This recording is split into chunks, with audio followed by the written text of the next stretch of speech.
In the know, nonstop Vikings talk. It's Purple Daily on Score North and ScoreNorth.com. Purple Daily, presented by Surly Brewing Company. The Bears have targeted Ryan Poles, the chief executive, this according to me, Ian, and Tom, as their next general manager, and are working toward a deal to make him the GM before he gets on a plane and goes to Minnesota to interview with the Vikings. So the 36-year-old Ryan Poles, who once signed with the Bears as an undrafted free agent, is now going to be the general manager of the Bears, one Ryan taking over for another. It was a three-headed scoop. Mike Garafolo said, according to me and Tom and Ian. Hell yeah. So are they like, are they just on a group text thread with all their sources? Just it's me, Mackie, and Judd, and Boone. Right. Yeah, we should, the four of us should try and break one story together and put it out there. Don't, Mackie. Alex, why don't you start? There's a couple options. Don't, dude. What do you got? Don't be Okay, that guy, Alex, bro. why don't you tell the story? All right, this is Purple Daily, daily Vikings entertainment, therapy, speculation. Mackie, Judd, executive producer Declan, who's going to fire someone's ass later in the show. We got Booney in here, Alex Boone, 10-plus year NFL vet, played in the Super Bowl, played for the Vikings, and all of these shenanigans presented by Surly Brewing Company and TCL TVs. Great for championship weekend watching. They deliver the most entertainment with stunning resolution, all at an affordable cost. Enjoy more of the things you love with TCL. And boys, it's not often we have breaking news right away on Purple Daily. The Minnesota Vikings likely have a new general manager as of right now. In fact, by the time a lot of you listen to this and or watch this, it might be even more official. But as you heard off the top there, the Chicago Bears are going to hire Ryan Poles as their next general manager. They're going to hire him from the Kansas City Chiefs. He was one of two Vikings GM finalist candidates. And the other one is in town right now in the Twin Cities with his finalist interview, Kwesi Adofo-Mensah, the vice president of football operations for the Browns. Multiple reports coming out that unless something goes horribly wrong in the in-person interviews, I mean, maybe he just gets weird. I don't know. Maybe he does. It happened. But Sounds like it's his plane to land here. Here's the resume, and we'll see if Alex Boone remembers passing him in the hallway in San Francisco. Oh, boy. Prior to joining the NFL in 2013, Adofo-Mensah worked as an associate portfolio manager at Taylor Woods Capital and was the vice president and executive director at another hedge fund company as a commodities trader. Then he went to the NFL, from Wall Street to the NFL. 2013 through 19, he was with the San Francisco 49ers. He was co-workers with Alex Boone for a few years as the manager and then director of football research and development.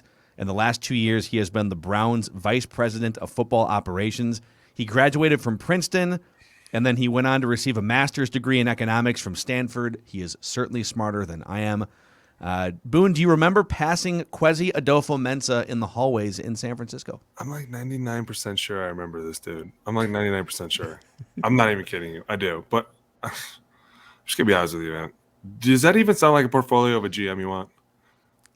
For me, yes. I'm all Wall Street. I'm all about Wall Street. I'm all about Stanford. I'm all about it. I don't know. It sounds very analytic-y. Let's see. Your favorite? I'm not a fan of that. You know me. I'm an old school guy, man. I want it done in the back of a bar. Tell me about this kid. Tell me everything you want to know. I don't want to know what his GPA was. I don't want to know what awards he got in school. I don't know. It's getting to be a lot, man. And I like what the Bears are doing because I think they're going to take Pope and I think they're going to go for Bieniemy at the same time. And they're going to be like two guys from the same train of thought. They've clearly worked together. They know each other. As long as the two of them say like, yeah, we're good. I bet you that'll be the next. You know who's in the building in Chicago though right now? Jim Caldwell.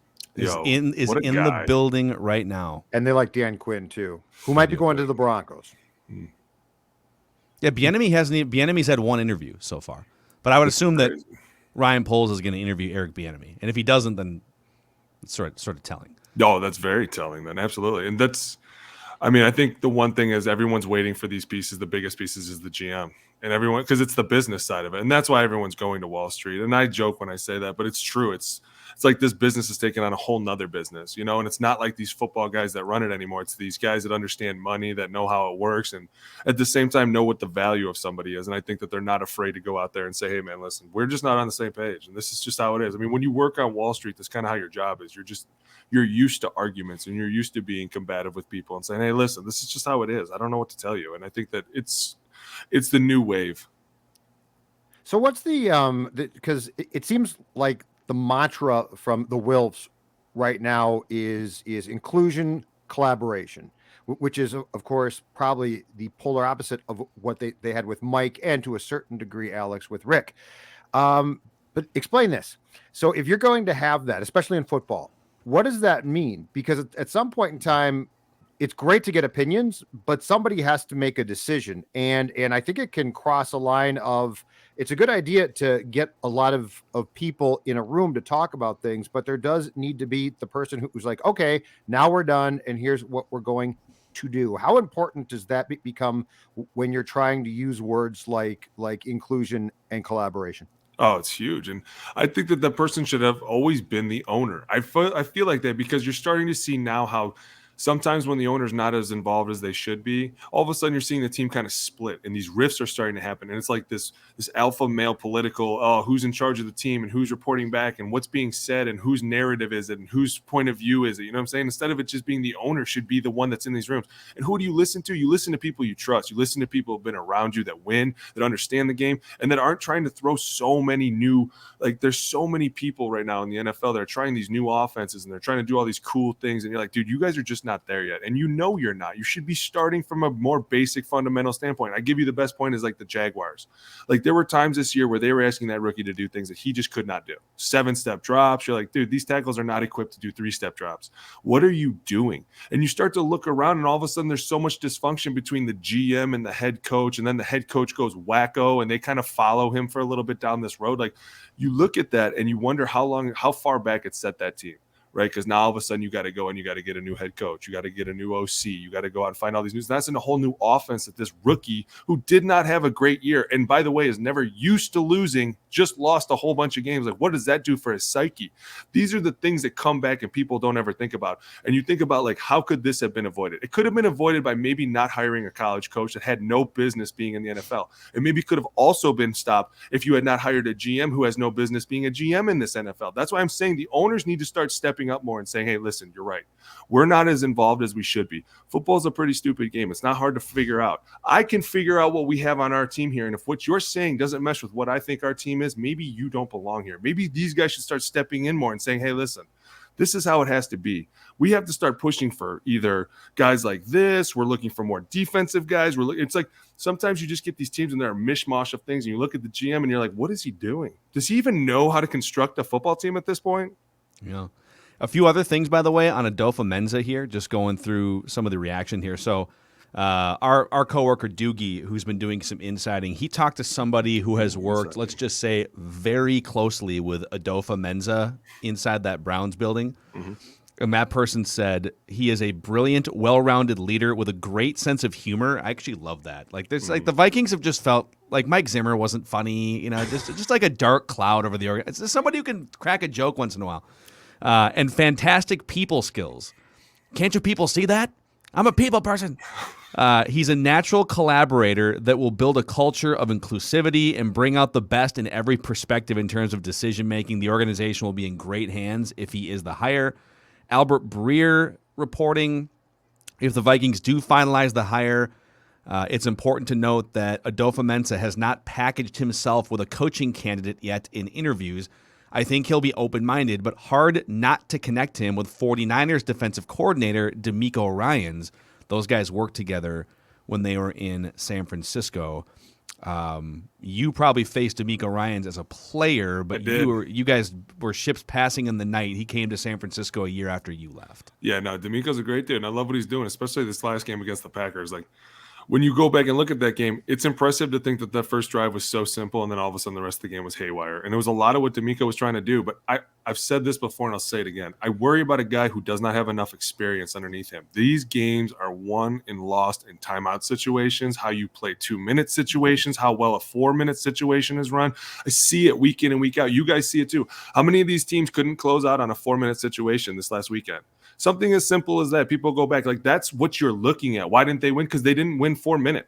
They had the ball with 4 minutes left. They could have won the game, but they decided not to. Why? Because they didn't try hard enough. Because the offensive players weren't out there doing enough. Because the offensive coach wasn't saying, hey, listen, let's stop becoming this team that runs our head into a wall, and let's get a little creative and make this defense think a little bit in 4 minutes. It doesn't have to be your prototypical let's run power. Like, there was a game, we played the Saints. That's who it was. Played the Saints in the Dome, and we had a 4-minute situation. We ran 97 power and 96 power 13 times in a row. But that's old school. Can't do that anymore because people eventually figure it out and they start blitzing backside, or they'll blitz through the A gaps. Like, this was back when you could do things like that, and it was fun. But now you see that, and the teams try to do this, and it doesn't work. And all of a sudden they're punting, and all of a sudden everyone's like, well, what went wrong? A simple thing like that. Why? Because the coordinators don't understand. Hey, listen, sometimes you got to know your situations. You look at Kellen Moore, what happened in the Cowboys. I'm still riding on that situation that Mike McCarthy should be fired for what happened there. Like, the more we look about it, and the more you look at the fact that, who was that? Kansas City scored in 13 seconds. Yeah, with that. They scored in 13 seconds. These guys got 10 yards on a draw.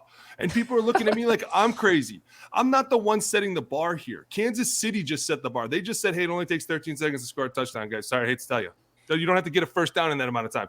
That's just the realistic truth. And you look at that, and a guy like Eric Bieniemy doesn't have a lot of offers around him, which is even more crazy to me because I'm looking at this like this guy has been through more situations. He could probably think of the most creative things and had the most amazing play designs. And yet everyone looks at this and is like, well, he doesn't really do any. I mean, it's all Andy Reid. Yeah, but he's there. He's part of this focal point. He's working with a guy named Patrick Mahomes, who probably has the most pressure on him in the world. And he goes in and day out, and they never look like they're off symmetry ever, which is so awesome for me. So if Adofo-Mensah Booney is going to be the guy, do you think it's a good idea then to get a young coach to pair with him, or does it make more sense to try to get a guy who has previous head coaching experience and can bring a past to the job that Adofo-Mensah is not going to have? Well, yeah, I think that'd be great to have a yin to your yang while this is your first time in a huge role like this. It would be great to have a coordinator that has experience working with a ton of players, or number one, has a lot of respect from players coming in right away. Why? Because he's been a coordinator for a long time, or he's worked in a high-powered offense or defense. It's not like, the last 2 years he's been a coordinator. Man, my gosh, they've been have a great defense. Like, that's 2 years. You know how much happens in the first training camp of your head coaching career? There's so many decisions you have to make. Like, I feel like if you're moving forward with this and you're saying, hey, we're going to go with Mensah as our GM, that's great. Here's a young guy who's clearly brilliant at what he does. People have a high regard for him. You should go out and find somebody that has great qualities to mirror that, right? On the football side of it, hey, listen, this guy's been around the block. He understands the ins and the outs of the game. He's not going to go out there and selfishly call a draw to lose the game for us. Like, these are things that play a huge pivotal role in these games now, especially because you're looking at the difference between a lot of these teams now comes down to the tiniest. Look at all 4 of those games. It came down to a field goal. You don't want to have inexperience. I mean, I'll give you the best example. Like, I'm kind of even looking at the Packers going, Matt LaFleur should kind of be upset at himself because he's known all year that his special teams suck. This isn't like the first time it came back around and people were like, what just happened here? That's a rookie mistake to not address a special teams issue. Like, the great coaches that I were around were always like, dude, I can't stand the kickers either. I get it. They make a lot of money doing nothing. But at the same time, they are so important for us because look how many of them just won the game for their teams and are moving on. It's like, dude, you hate these guys all year, and I don't know why. It's because they're just practicing their golf swing all day, or they just laugh at everything that's not even funny, and you're like, dude, it wasn't even funny. Stop laughing. And they're never hurt.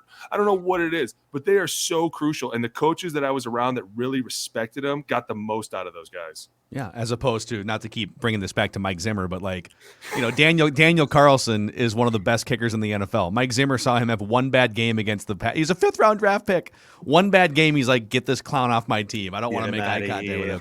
So, and again, I know that you guys worked in the same organization, but like he was doing research in the front office. So, but my question to you would be, with his time in San Francisco, and he was part of the back end of your guys' success in like 2013 when you guys went, that was the year after the Super Bowl. But Yeah. if there's anything he can take from the culture that you remember in San Francisco from when you guys were at your best as a 12-win team, what would you want him to take and apply to the Vikings?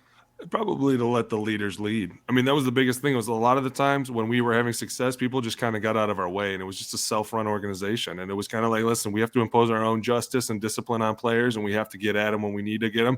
Because I think the minute it goes upstairs, it becomes like trench warfare, and everybody starts looking over their back, kind of like, oh boy, the upstairs knows something's going on, and now they see a lot more of them. They're walking around, they're asking a lot more questions. Instead of that, you're like, listen, those guys that were around Harbaugh, they understood that he was like, let these guys just do them. If you let them do them and you have enough good guys in that locker room, they will figure themselves out. The good guys will outweigh all the bad, and eventually they're going to start slamming people around and being like, we got to go.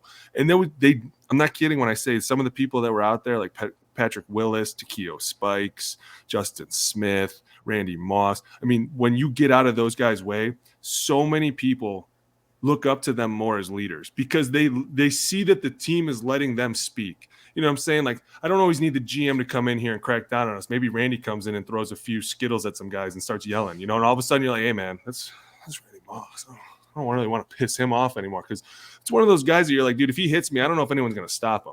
Like, he could just go off and start beating the living hell out of me right now. And then all of a sudden you see guys start to respond well to that, and they see Randy as more of a leader, and then all of a sudden they take on more of a leadership role. And then all of a sudden the train just starts rolling and everything starts handling itself. It's when you let those guys upstairs start to come down and impose their own discipline that you kind of feel like you're being attacked from the outside. Like, dude, I'm in here grinding all day, and all you do is come in here and yell at me. Instead of letting it be the guy who's out here with me grinding, maybe you're talking to him on the side like, hey, I need you to push so-and-so a little bit more. I need you to get more out of him. And all of a sudden you feel like it's a teammate bringing you up saying, hey, man, I can get more out of you. It's the way they do it. And they did a great job of it. And they had great leaders. All right, I got a crazy thought. I love it. I saw Is this reckless speculation? It's completely reckless. Make it. Reckless speculation. So I thought until today that the Poles would probably get the Vikings job, and certainly, if nothing else, would go through with his scheduled interview with the team on Wednesday. That's clearly not going to happen. I believe it was yesterday, Alex, I saw a tweet that was very sort of suspicious, and I don't know where it came from, but now it might make a little bit more sense. It basically said, indications are that Jim Harbaugh is going back to Michigan, but don't forget about the Vikings at this point. Like, keep the Vikings in mind. Wow. Is there any chance? And I know that Jim, that's a connection. And I know that Jim definitely had a falling out with some people in the Niners organization, including your favorite GM of all time, Trent Baalke. But does it make some sense that the bang for the buck here would not be the GM? It would be the fact that the GM, in some way, shape, and form, obviously is tied to Jim Harbaugh, and Jim Harbaugh might make more sense now. And you played for him and loved him. Dude. I mean, I'm throwing it out there. This is the most reckless speculation I've ever heard. I But mean, this tweet said, "Don't forget about Jim Harbaugh to the." Do you know who Vikings." who tweeted it? It was from, Just like some guy random from- guy. you got It was an author from like the New York Times. Was just It was throwing somebody- out Harbaugh's name. I'm just saying. At the time, I dismissed it as nonsense, and now I'm like, Reckless. it's an interesting tie-in. I'm gonna tweet it too. I'm gonna throw it out there right now. I'm gonna say I'm hearing whispers. Whispers? Should I say whispers? Whispers. But Booney, you played for this guy. Yeah, I love him. I think he's got a shelf life, but during the course of that shelf life, he certainly in San Francisco had some great success. That's all I'm saying. For sure. No, Jim's great. I'm telling you, you guys would love him. You guys wouldn't. You'd hate him because he just loves messing with the media. We're good with it. Scribes and pundits. You guys would have so much bulletin board material. It's amazing. Just the way he attacks people. It's so thought out. When he like goes after people, you're like, dude, you've spent too many nights thinking about this. No, I haven't. I'm just asking you if it would make some sense and your thoughts on what type of immediate impact he might have here. Listen, I think, does it make sense? Anything could make sense. I think Jim I personally think if he were to go anywhere, he's going to go to the Raiders. There's a lot of little speculation going on that he's going to go there, but I don't see him coming back to this league because I know for a fact he's not going to work well with somebody else. Jim's going to want total control. And I'm not saying that that's right or wrong. I'm just saying that that's what caused the rift last time, was that Trent started butting his nose into our business. I mean, there were times where our GM was on the field trying to coach people, and it was like, this can't be real right now. Like, he's coaching the DBs on how to backpedal. Like, dude, you're from Bemidji. Chill out. Like, these guys know what they're doing. But, like, he would come down and stick his nose in the business, and Jim would be like, dude, go away. We got this. We can. Not only have we implemented a phenomenal system where the players are keeping track of each other, there are a few players that we need to keep track of at the time. We had Aldon Smith. But you look back, and it's like he had a great formula. And when guys messed up, Jim was quick to be like, hey, man, they got to go.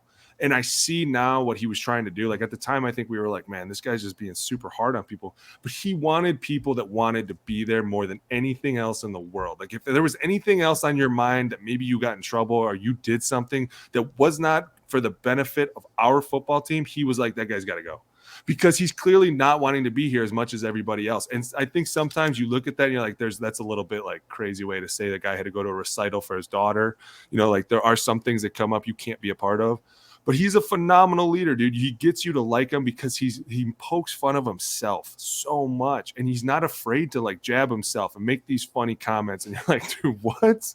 What did he just say? No way. Like, and you're like, he's so, like, blunt and outspoken that, like, some people would come in and you would be like, did he just say that around the 30 under 30 crew? What is going on right now? And he was like, yeah, totally. By the way, how have the Vikings need to be on Hard Knocks? Like, I mean, whoever hires Jim Harbaugh needs to be on Hard Knocks. No, you don't. No, you don't. Dude, I'm telling you guys, you would see a difference. Because dude, everybody got mad at me when I called him a psycho because they think I thought I meant it in a bad way. But was this on Hard Knocks? No, it was like right after that whole thing went down. I was like, the guy was a psycho.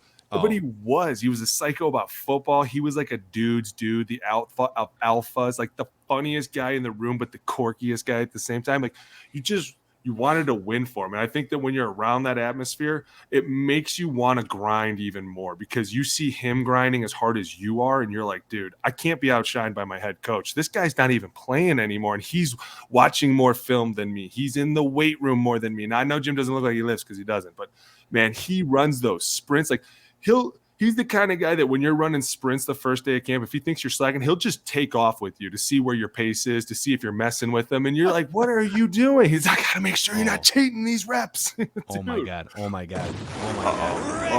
More. All right, so I did it. I tweeted it. You connected the dots. I tweeted this. I said, so Albert Breer was the one that said, hey, Adofo-Mensah and D'Amico Ryans were together in San Francisco. I figured I'll just piggyback off his tweet. So I retweeted. And I said Adofo-Mensah and Jim Harbaugh were also together in San Francisco. 2 eyeball emojis, like 4 eyes. Two sets of eyeball emojis. Okay.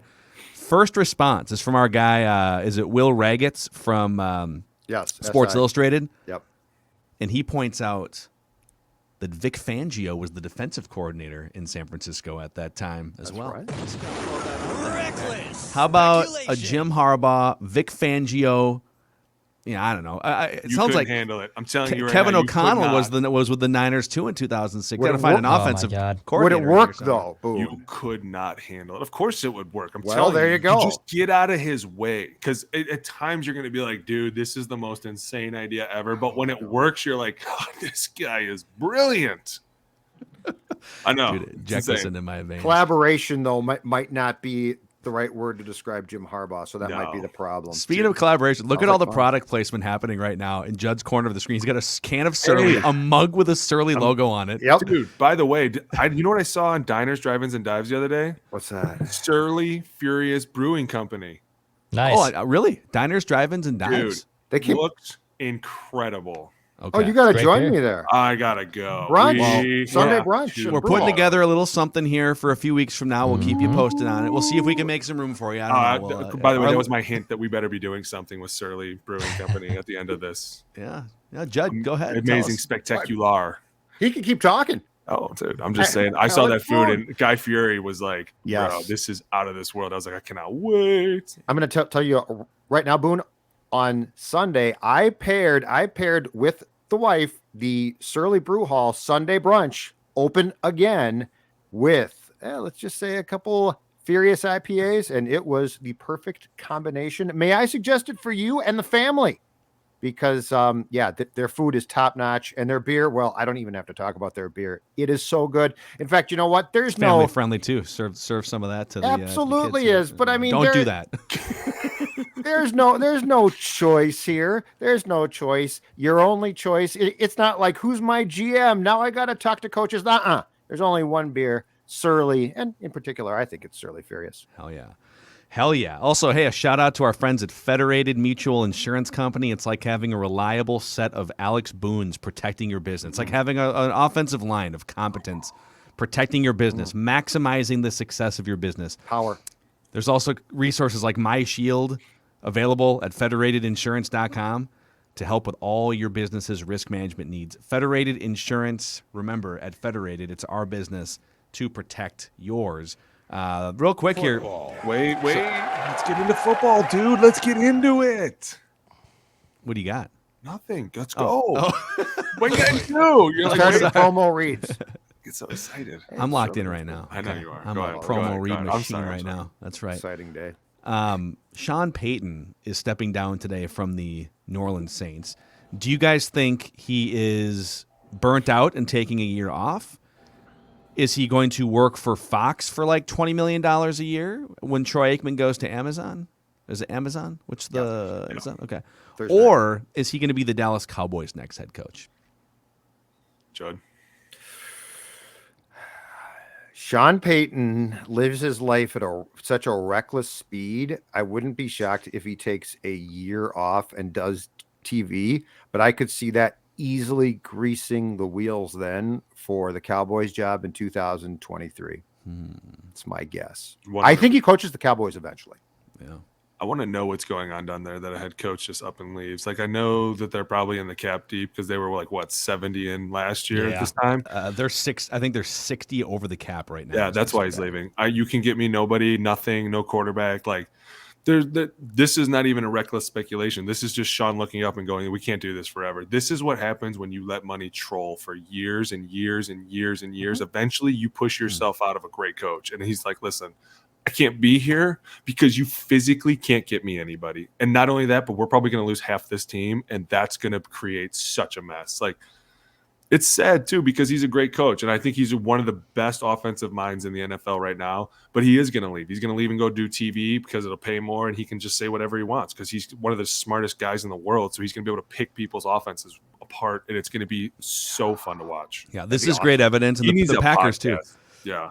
The Packers are like $35 million on the cap. Like, the cap isn't fake. I know a lot of people say, well, the cap is fake, right? You can just do whatever you want. Yeah. I mean, you can manipulate it, but the more you push down the road, then you come to the same crossroads that both the Saints and the Packers are at, which is, okay, so if we keep pushing forward, we're gonna have to cut 6 players, restructure 6 more contracts just to sign our draft picks. Like, yeah. Even you look at a lot of the teams, they're all cap strapped right now. It's like insane because, like, I was looking actually at the Packers because Aaron made that comment about I don't want to be around a rebuilding team. And I was like, why the hell would he say that? Like, this team is greased to roll. And then I go look on Sport Track and like 5 of their receivers are all free agents. And then you look at their like $40 million in the cap and you're like, dude, you're not going to be able to keep anybody on this team anymore. The problem is they're paying so many people a ridiculous amount of money. Like, I think they have 5 guys on their team making $20 million this year. And it's like, dude, you can't continue to do that year in and year out. It's like the exact same thing that the Vikings are situated with right now. You cannot focus all your money on one side of the ball or into one player. Like, this is why some of the best teams year in and year out spread money out to everybody. Or they find a quarterback and they're like, whatever we got to do to keep this guy, but we have to keep weapons around you. Hey, as one of the founding fathers of 49ers dominance over the Packers from like 10 years ago, does a part of you cackle when you see a game like that on Saturday? The Niners just own the Packers. There was one year we started off in the Green Bay Lambeau and we smacked the living shit out of them. It was a massive score. And then we saw them the first round in the playoffs and we smacked them again. Dude, it makes me laugh every time I see them because they're such a dominant team. But when we played them, their defense was such a liability. Like, they just couldn't handle those blow after blow after blow. And it was fun because you get Aaron Rodgers kind of running around for his life. You'd see guys like Ahmad Brooks chasing him down and just and that was back when you could hit the quarterback, so he got demolished. That Bills-Chiefs game, I mean, incredible. Yeah. Unbelievable. I mean, 4 great games, right? They got better, and that game is one of the most incredible playoff games I think I've seen. Ever. I agree. 100%. And I wish the rule would have been changed. I wish they would I'm trying to think of who the ref was. Was it Tolbert, maybe? I wish he would have just been like, dude, listen, we're going to give the Bills the ball. We got to see what happens here, guys. We got to make this fair. Like, just the way that game ended, I'm telling you, awesome. I wasn't high on Brian Daboll's system before, but when he finally got that thing firing on all cylinders, it was fun to watch because it just had playmakers at every position. And he's one of these guys, man, if you can give him a loaded roster, he'll make something work with it. And, I mean, don't get me wrong, Josh Allen is a phenomenal player. I mean, like, he is the next guy. Him, Patrick Mahomes, Joe Burrow, all these guys are to be feared. But you talk Kirk Cousins. You can kick his butt right through the stream. Don't disrespect my guy. Just no disrespect. punch up. Come on, man. Punch We're up talking and about over. under 25 guys that are killing it right now. I'm sorry, my bad. I mean, just the way that they did. I mean, that game was so fun. I was really surprised though that they got the best of Leslie Frazier's defense the whole game. I mean, like, I was really surprised they caught him. Dude, like, think about, like, under 25. I mean, think about, and they're all in the AFC. I mean, Kyler's in the NFC, but the AFC. Time out. I'm not putting Kyler anywhere near that conversation. That's fair. I'm not even. So for you, it's Mahomes, Allen, Burrow has to be, I would think. Joe Burrow's my favorite player. I think Justin Herbert's in that group. Yes. He's knocking on the door if he's not. He in converted that like 8 fourth downs. I'll say he's got a foot in the door because the kid's incredible. There's no question he's incredible. I just worry about his coaches. Like, they're reckless. I mean, they're really, really reckless at times where you're like, dude, that was dumb. If you were my coach, I'd throw my helmet at you. Like, go for it on 4th and 19. Are you serious? Like, Brody, let's move it along here. Burrow's got the perfect combination though of talent and intangibles from a personality standpoint of being cocky, but I don't think he's a jerk. No. But I mean, he is wired exactly, I would guess, how a teammate would want. And if you protect him, I'm guessing you love that guy. Like, everything about him to me is the intangibles that you try to find in quarterbacks. 100%. I don't understand what the problem is with his O-line right now. They can't block for diddly.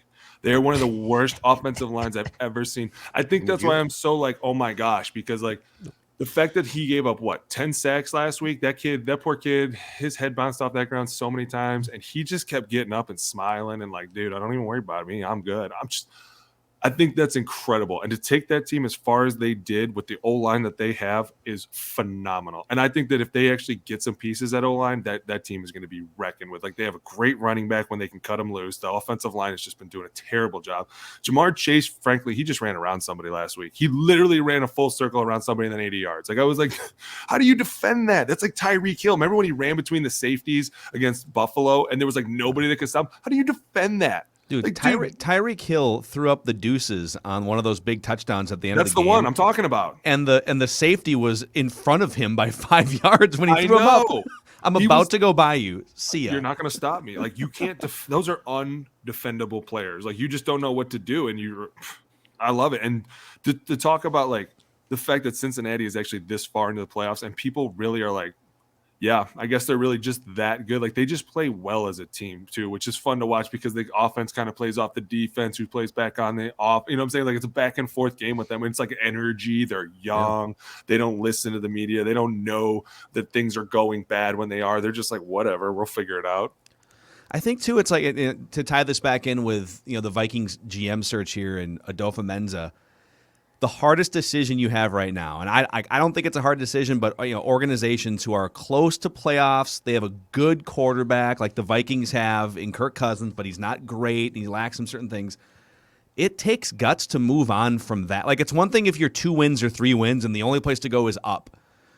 You look at, like, I went over this with these guys early in the week, Alex. So the Buffalo Bills before Josh Allen were a 9-win playoff team. Tyrod Taylor was a Pro Bowler. Yep. He was top 10 in passer rating, top 10 in QBR. And they said, yeah, I mean, it's a ceiling. it's a ceiling, and he's not terrible, and we won 9 games, went to the playoffs, but we need to draft the next guy and maybe even take a step back. The Chiefs did kind of the same thing, right, where they had Alex Smith. Alex Smith led the NFL in passer rating, and they were winning 10, 11, 12 games going to the playoffs, and they said, just there's a ceiling here. We got to move up 17 picks to take Pat Mahomes, and I am not saying that you can just find the next Pat Mahomes, but the Vikings never try. The they drafted Mond in the 3rd round. The last time they drafted a quarterback was like 7 or 8 years ago in Teddy Bridgewater, but that's the decision that they have to face, which is, do you continue to push forward with your good, not great, or do you take a swing that might result in a whiff for the chance of being on the same level as those teams we were watching throw haymakers over the weekend? Dude, this quarterback got the last guy fired. I think it's time to move on. Okay, don't let him get you fired too. Just because you fall into this good, not great situation. This league is not about good, not great. This league is all about taking chances, going crazy, throwing everything at the wall, and you have to win games. And if you don't, it will be your ass at the end of the day. That is plain and simple. That people that are like, first of all, you're going to have to roll with Kirk. I don't see a scenario where somebody comes in and goes, you know what? We'll take him. We will take that. I just don't. And I think there will be, but we have to see how the carousel plays itself out over the next 2 months. It's the money that follows, and that's the only problem. That is eventually when you start talking football and you have to bring in the money. It's like this conversation is so off-centered right now. It shouldn't even be about this. But what team is going to look at that and go, he hasn't really done anything yet. I'm going to continue to pay him one of the top 5 salaries at quarterback, guys. This is what got the Vikings into trouble. You're constantly talking about how to get out of trouble. This is the only way. And if I'm this new GM, my only thing is this. We're moving on after this. If we can't sell him this year, we're moving on. That's my goal. And I get it. I might be taking a huge whiff, but I'm certainly not going to go down the road that these last couple of guys have gone down, because that gets you nowhere. And then if you want to be a trailblazer in this league, you have to go out. Number one, you have to have a clear vision. This is what we want to do. And that vision should always be centered around winning. And this just isn't a winning culture right now. And I can't make somebody a leader 13 years into the league. I need one that when I go up to him and I shake his hand, he looks at me, he smiles, and I am dazzled by him. And I am like, dude, spit it on me. Dude, Joe Burrow. Yep. That is dazzling. And at times you have to sell your soul to do it. We're going to have to trade capital. We're going to have to trade guys. We're going to have to move money around. And let's stop being so short-sighted to think that the Wilfs don't know that either, that they're going to walk into the room, make this better for me out of nowhere. And by the way, you're under the cap. You got to go in there in a serious conversation. Listen, we're going to do whatever we can this year, but after this, we're free and we're out. And we're hitting free agency hard. We're hitting the draft hard. We're going to go get as much capital as we can. We are going to do everything we can, because you know what? I know that we are in a win-now mode, but we need to find some youth on this team. We need to find a spark. And where Kirk changed that too is this. I feel like through the time that you were here as well, that when Mike got here, he did a pretty effective job of building a culture and a type of player. Smith, wired perfectly, right? And I felt like through 2017 that if there were shortcomings, it wasn't the culture and it wasn't the personalities. Like I felt that there were a lot of tough guys who would fight the good fight. Kirk sort of changed that. And this is what people don't get is I think people think we all believe Kirk just sucks, which is not true. Kirk does not suck. But you know what Kirk's bad at? Kirk has no personality. Right. And Kirk is an instrumental player in a team sport where you need a person who can galvanize and lead. A lot of people laugh at that. And that's what, right. But they don't. Who cares? They don't. 4,000 yards. They didn't play. But they don't get sports. Right. And look, I get sports because I've been around it. But Alex played this game and can tell you that if he doesn't have his QBs back, you're a bleep creek. It's over. And I don't care if that guy, oh man, arm talent's off the charts. But if your GM couldn't read personalities, I mean, Christian Ponder is a perfect parallel in the sense of personality. Incredibly smart, book smart dude, right? He couldn't lead an ant. Right. Much less a football team. Answer kind of scatterbrained. It's hard. I'm going to defend Christian Edwards here. Wouldn't listen to Christian Ponder. But the point is, you've got to get a person who understands the mentality that you need, and that's why if Joe Burrow was all arm talent and no personality, he wouldn't be the same. No. So I agree with you. He is the spark for that team. I mean, he's the guy that makes things super loose. And we've said this on this show before. Some of the best quarterbacks I've played for made every day fun. They made every day a joke. They made it because they knew, dude, these guys are up front getting their faces beat in. Who am I going to come to them and say something stupid? Oh, my knee hurts. Your knee hurts? Dude, my face, I haven't felt it since the 8th grade. Like, what are you talking about? Your knee hurts. I didn't even know I had a knee left. Like this, but you get the quarterbacks that come up and they kind of razz you and they mess with you, and you're kind of like, stop it. You know, it's kind of like a playful flirt. You're like, stop it. Stop. And they're like, you know, you be great, big guy. You're like, you too, buddy. I'll see you later. You know, you want that. And to Judd's point, I will say this: when I was there, the culture was the same. We had a lot of guys that were on the same war path. We were like, man, whatever it takes, through a brick wall, under the concrete, we'll do it all. When you bring a guy in that I think takes the ability for you to be honest in the room, because you don't know how he's going to react, it messes with everybody.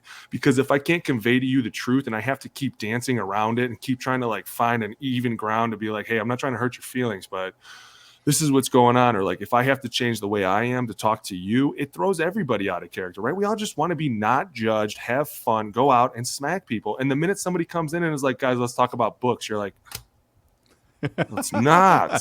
let's not do that. Aaron Rodgers book club on Pat McAfee. You know Tuesday. what? Atlas Shrugged. I'm glad you brought that up, that Pat McAfee thing, because you know what? I'm going to say this. Aaron Rodgers cost his own team that game, and he should be ashamed of who he has become. Because to talk about President Biden and his nonsense, whatever vaccine, the day of the week of the 49ers game, you showed me how much you cared about that game. Not only that, but you showed me how honestly how much you were paying attention to that team. Because there's been a lot of people right now, and a lot of my friends and former players are like, dude, that Niners team is to be reckoned with. They're another one, man. People are talking about Jimmy. What are they going to do? They're screwed. Jimmy's their guy. I'm sorry. You can say whatever you want. He is Kirk Cousins in San Francisco form, but somehow Kyle Shanahan was smart enough to be like, hey, listen, I'm the head coach. You're a reporter. You do your job and I'll do mine. And when we win games, then you can't come back here anymore. Like, he was quick to be like, this is my team and I'll do things my way and we'll pay whoever we got to pay. Now they're going to come to a head real quick because that Trey Lance trade to get him and bring him in and all that hype. And now you're paying Jimmy. It's going to be a lot. What if they win the Super Bowl with Jimmy? Dude, I'm telling you, he is the only guy right now that I would trust to run that offense because he knows it so well. And a small part of me sees what Rick saw. He wanted that for Kirk here. He wanted that. Dude, you're going to hand the ball off to one of the best running backs, and you just got to play action off of it. It's not hard. But the problem was too much of it came down to him. And then all of a sudden the chemistry wasn't right. Whenever you see Jimmy, that dude doesn't care. He laughs at everything. Everybody around him that I talked to is like, you don't understand how charming he is. He is just a great dude to be around. He's funny. He doesn't care about anything. And if he wants to make you laugh, dude, you're going to laugh all day. I'm like, dude, that's what people want on the O-line. That's what running backs want. We just want somebody that's going to make us laugh every once in a while and be like, hey, listen, when things go bad, I'll take the heat. When things go good, we'll all take it. We'll all take the credit. I don't need it. But at the end of the day, if we don't win games, it's going to be all our asses. When things go bad, I just work here. Don't blame me. That's Yep. Call a timeout. I can do that? Can quarterbacks exactly. That's our loss. I don't even know how to make a sign for a timeout. his line to Gould post game to Gould, F the Packers. Dude, I'm telling you, is a galvanizing line that number 8 would not utter. You are an effing. He told Gould this. He goes, you are a legend, and F the Packers. Dude. How about in Cincinnati? I mean, there's just a type of like looseness and confidence that you see in some of these teams that you do not see with the Vikings the last few years. The Vikings are very much teeth clinchers. And the Cincinnati game, right, that comes down to a game-winning field goal, too. And apparently the kicker kicks like 2 or 3 warm-ups, and he does the old stretch on the sidelines and says to the backup quarterback, well, we're about to go to the AFC Championship game. He's a rookie. Yeah. He's Daniel Carlson. I mean, come on, man. His jerseys are sold out indefinitely. I just read that. Like, to have the ball. Well, looks like we're about to go to the AFC Championship. He won the Vikings game in week 1. Dude, I'm telling you, man, it's the confidence that a team has. It can outweigh anything. And I've said that before. People don't believe me when I'm like, listen, when you get guys that start to feel themselves some type of way, they don't need the outside to tell them that they're good. They just know. They kind of laugh at the outside. We're like, guys, we know what we're doing. Go away. Leave us alone. And now they show up in the AFC Championship. Everyone's like, where did they come? Where the hell did these guys come from? Dude, they've been kicking ass all year, and they are fun, except for that O-line. My God, they're bad. Hey, in a second, Declan's going to want someone's ass fired. But first, Judd's going to talk about how skinny he is. That's right. I've dropped 30-plus pounds, gentlemen, due to my friends at Livia Weight Control Centers. And now I want you to join me on a weight loss journey that's going to give you the success it gave me. The Livia I Did It 8-week challenge. Get your first 8 weeks for free. I lost 26 pounds in that time. So we're talking about you dropping about 26 pounds and you have not paid yet. That is the deal. 855-GO-LIVEA or Livia.com. Livia, LIVEA.com. Check them out. And as I said, first 8 weeks are free. Imagine that. All right, Declan. Every week, Declan puts someone's ass on the hot seat. The floor is yours. You know, I was going back and forth on who I actually wanted to can. Because I knew the team. I just was trying to find the scapegoat and the person who was to blame the most for what transpired. Because you could go in a bunch of different areas. But after watching the debacle that happened with the Green Bay Packers, it'd be easy to say, well, go and fire the idiot special teams coach who basically cost the Packers the game, only put 10 dudes on the field for the final play. It'd be easy to fire the special teams coach. I said, well, wait a minute, who hired him? Was it Matt LaFleur? Is Matt LaFleur at fault here? Because Matt LaFleur's the head coach. He's the one who's assembling their staff. And then, I was still doing my vetting process, trying to see, well, whose ass, again, is reliable for hiring this buffoon? And it wasn't Matt LaFleur. It was Brian Gutekunst. So, Brian, get your ass down here. You have cost the Packers an entire window, but you've also set yourself up for failure by hiring one of the most incompetent special teams coaches that the NFL has ever seen. You hired a guy who has never coached special teams in the NFL before, in Sean Menegma. You never hired him. Matt LaFleur wanted someone else 2 years ago, and the Packers lowballed him because the Packers are cheap, because they have no GD money because it's locked up. So Gutekunst, come on down. Your ass is fired. Congrats on wasting a Hall of Fame career and tons of Packer fans' money with those great season ticket holders and those owners that are in Green Bay. So, Brian, your ass is fired. Goodbye. Fired. Wow. Goody. Wow. John Gutekunst's kid. Wow. You just, former Gopher coach, you just showed him the door. Amazing. Wow. Beautiful. How about having... So literally the only way that San Francisco was going to score a touchdown in that game was if they blocked a punt and then housed it on the if they would have recovered at the 3-yard line, I think they're still probably screwed. But they house it. And then to have 10 guys on defense for the game-winning field goal, too. You're probably not going to block it anyways. But still embarrassing. That happens more than you think, though. That really does happen a lot more than you think. The 10 guys on defense. I mean, who really notices a field goal or like an extra point? Like nobody's paying attention. So what happens usually? Is like some guy's banged up and a backup? because like say somebody like a backup D lineman came in to do a couple pass rushes and they score. Well, he's like automatically thinking get off the field now when he's really on field. Or some guys aren't just paying attention, dude. You'd be surprised some of the things guys forget during game. It's funny. I mean, it's 3 hours. Just pay attention, okay? It's you know you're out there. 3 hours. It's your job. That's why you have those little. Do you guys have in the NFL like those little like the 11-man head counter little mats on the sidelines? No. Like they have in college, No. Like. No. All right, everyone's got to stand on a dot. No. So we know we have 11. Dude, come on. I'm saying maybe the Packers should consider that, I guess. More than that. They got a lot of problems. So, all right, Vikings almost certainly have a new GM by the time people consume this episode. We'll see if he can put together a plan to make the Vikings contenders again, to win a Super Bowl before we die. And hire Jim Harbaugh. And hire Jim Harbaugh. I'm going to text him right now. We'll find out. Yes. Okay, break the story. Please do. All right, Mackie, Judd, Booney, Declan. We'll see you guys tomorrow on Purple Daily.